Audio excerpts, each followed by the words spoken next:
नमस्कार। आज का हमारा टॉपिक है चाँद के पार चले। ये गाना सुना था बहुत पहले ये सुना था, चाँद के पार चले। और आज ये तो साबित कर दिया दुनिया ने कि चाँद पर दुनिया है। चाँद से पार जाने के लिए पहली बात चाँद पर पहुंचना ज़रूरी था, तो वो बात साबित हो चुकी। जो हमारे शास्त्र कहते, जिसको कि लोग कहते हैं कि शास्त्र है नहीं, शास्त्र बता नहीं सकते, शास्त्र को क्या प्रमाण है? प्रमाण पहला कि बता दिया कि ये आज नहीं लिखा था, ये बहुत पहले लिखा गया है कि जो वो है ऊपर 7 लोक हैं, और ये 9 ग्रह में 7 ग्रह जो बताते हैं वो 7 ग्रह भी हो सकते हैं। कि ये जो 7 ग्रह हैं, इन सातों ग्रह में जो है जीवन हो सकता है। जो मुख्य ग्रह है, 2 जो है वो दूसरी तरीके से उनका स्वरूप दूसरा है। तो ये इन सातों पर जीवन हो सकता है, शायद इनकी चर्चा की गई हो। और शायद एक बात जो निश्चित हो गई, वो निश्चित क्या हुई? चंद्रमा पे जीवन है। यदि ये बात चंद्रमा पे लैंडिंग हुई, इसका मतलब चंद्रमा वहाँ की पृथ्वी हो गई जहाँ पर लोग बसेंगे, वहाँ का आधार हो गई। इसका मतलब उसके ऊपर भी आकाश है। तो हो सकता है जो 7 लोक की बात की जा रही है वो उससे ऊपर की किसी लोक की बात की जा रही हो।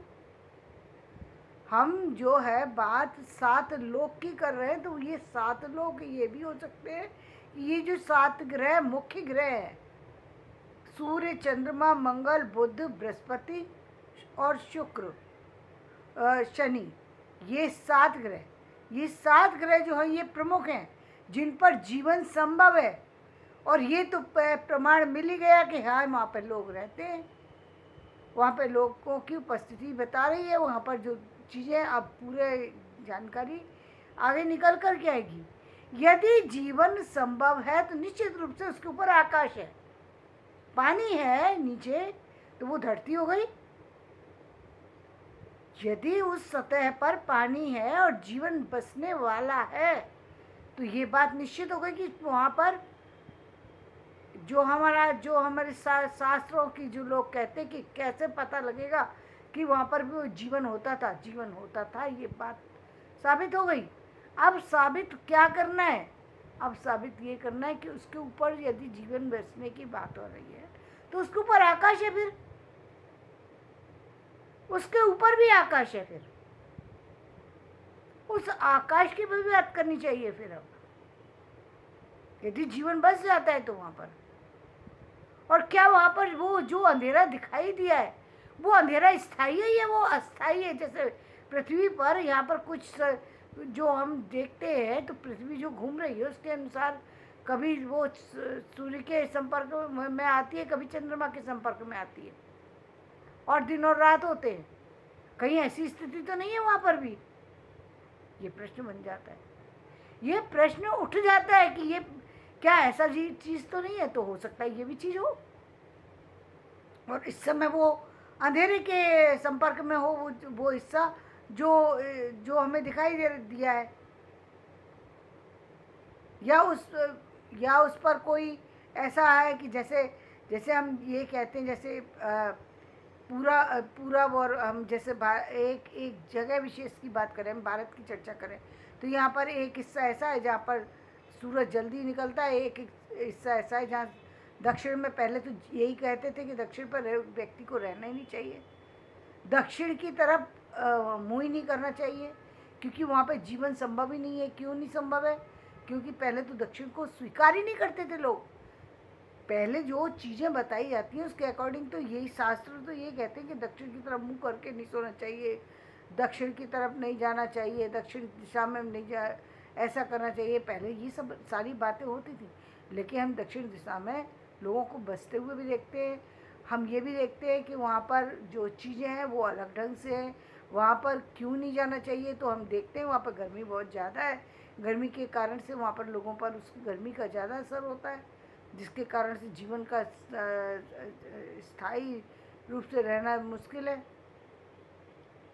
वहाँ पर लोगों, लेकिन फिर भी जीवन बस रहा है, जीवन बसा है। सामने दिखाई देता है कि दक्षिण के लोग जो है वो ये साबित करते वह कि वहाँ पर जीवन भी बच सकता है, वहाँ पर लोग रह भी सकते हैं, वहाँ पर खेती भी हो सकती है, वहाँ पर सारी चीज़ें हो सकती हैं।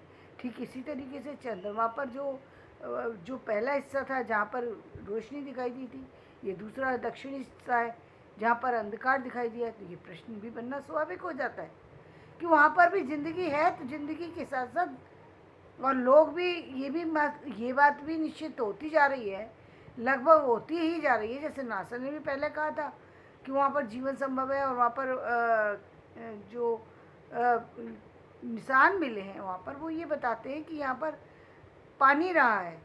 पानी किस पर रहता है? पृथ्वी पर। पानी आकाश पर तो नहीं रहता। पानी के लिए तो आधार चाहिए ना, बिना आधार के पानी नहीं रह सकता। और आधार है तो इसका मतलब नीचे, वो फिर पानी कितनी नीचे तक है?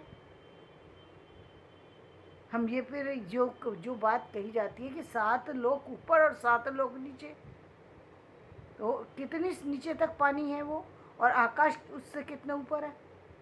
जीवन के लिए ऐसा तो है नहीं कि वहाँ जाकर के यदि कोई जीवन में रहेगा, निश्चित रूप से वहाँ पर उससे ऊपर एक आकाश है। यदि हम कहीं खड़े हो सकते हैं तो वो सतह हो गई ना हमारी। हम ये तो नहीं कह सकते ये अंतिम हो गया, तो वो आकाश कितने ऊपर है? अब ये सोचने का प्रश्न बन गया। चांद के पार चले, अब चलो चांद के पार। जानकारी ली ना स्पेस की। अब स्पेस ने, ये भारत ने ये साबित किया, भारत विश्व गुरु हो चुका है। अब विश्व गुरु के दूसरे कदम में भी जाने की ज़रूरत है। पहली बात तो ये यदि साबित हो जाती है कि चंद्रमा पे जीवन है, मंगल पर जीवन है, तो निश्चित रूप से इसके ऊपर एक लोक की हमें बात पता लग जाती है कि ऊपर से ऊपर भी एक आकाश है। ये बात भी निश्चित हो जाती है, प्रमाणित हो जाती है।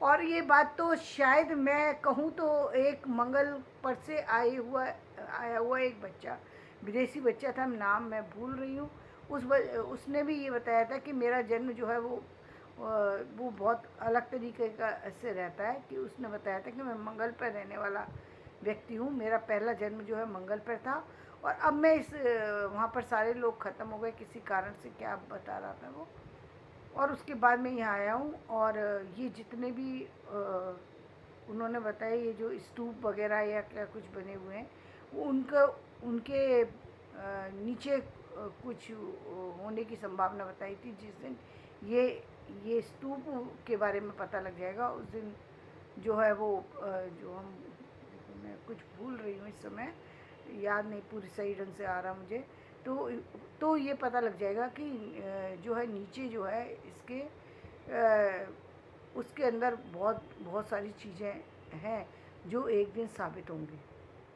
उसने बहुत सी चीज़ें ऐसी बताने की कोशिश की स्पेस की। तो अब जो उसने कहा कि मंगल पर जीवन उसने बताया, आज चंद्रमा पर जीवन साबित हुआ, यानी मंगल पर जीवन बताया, इसका मतलब उस आकाश है उसके ऊपर भी आकाश है। जो 7 लोक की बात कही जा रही है, तो ये 7 ग्रह भी हो सकते हैं, और ये 7 लोक के ऊपर आकाश हो सकता है, ये माना जा सकता है। हो सकता है वहाँ पर फिर खत्म हो जाए, लेकिन फिर भी आकाश तो है उसके ऊपर, निश्चित रूप से यदि व्यक्ति रह सकता है तो। ये तो प्रमाणित है बात, इसमें तो कोई दो राय रखी नहीं जा सकती है, क्योंकि बिना पृथ्वी और आकाश के व्यक्ति का रहना तो संभव नहीं है। क्योंकि यदि पृथ्वी है, आकाश है, तो इसका मतलब आपने पानी की कल्पना कर दी, तो इसका मतलब ऑक्सीजन भी होगी, हवा भी होगी।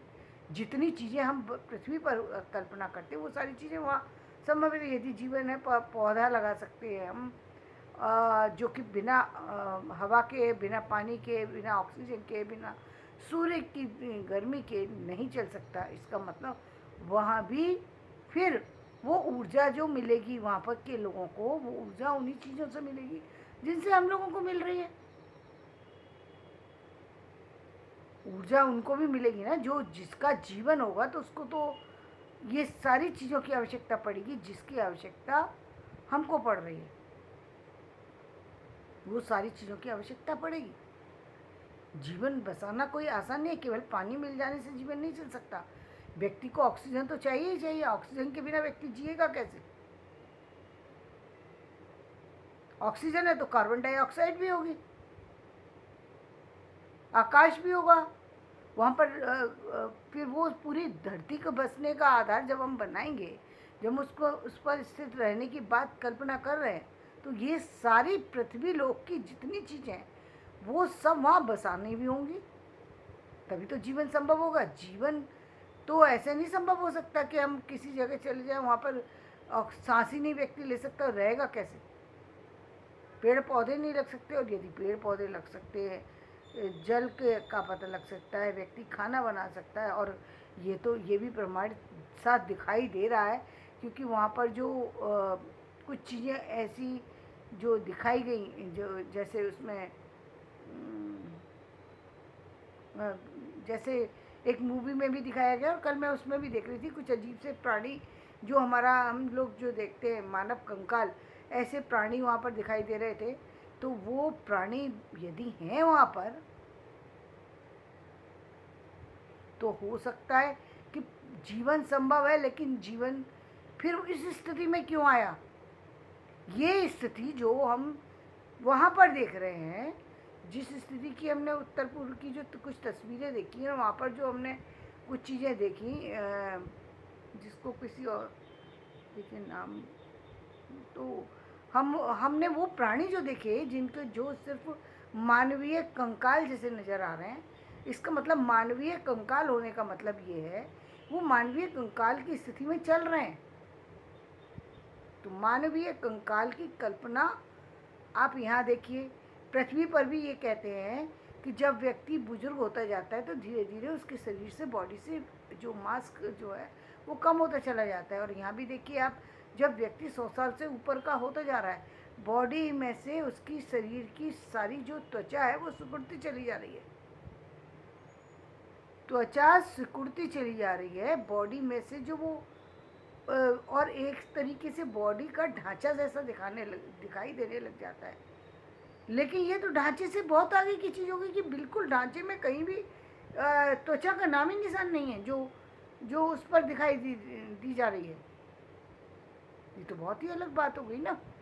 इसका मतलब ये स्थिति कब आती है? जब व्यक्ति किसी बहुत बड़ी विपदा में पूरा जीवन ही समाप्त हो जाए, पूरा जीवन समाप्त हो गया, कोई कुछ खास बहुत समय तक एक पृथ्वी बसी ही नहीं और एक व्यक्ति का जीवन चलता ही चला गया।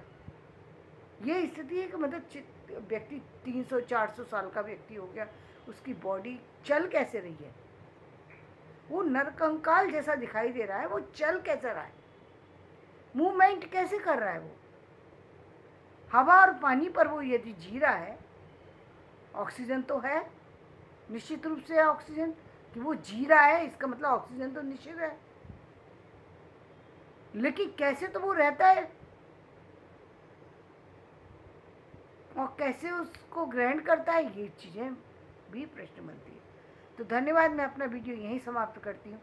तो आज ये सपना पूरा हो गया और इसके लिए सभी को बहुत बहुत बधाई कि चाँद से पार चलें।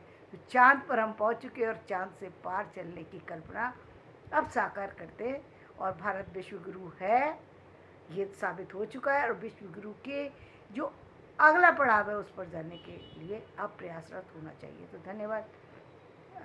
मेरा वीडियो पसंद आए लाइक करें, शेयर करें, सब्सक्राइब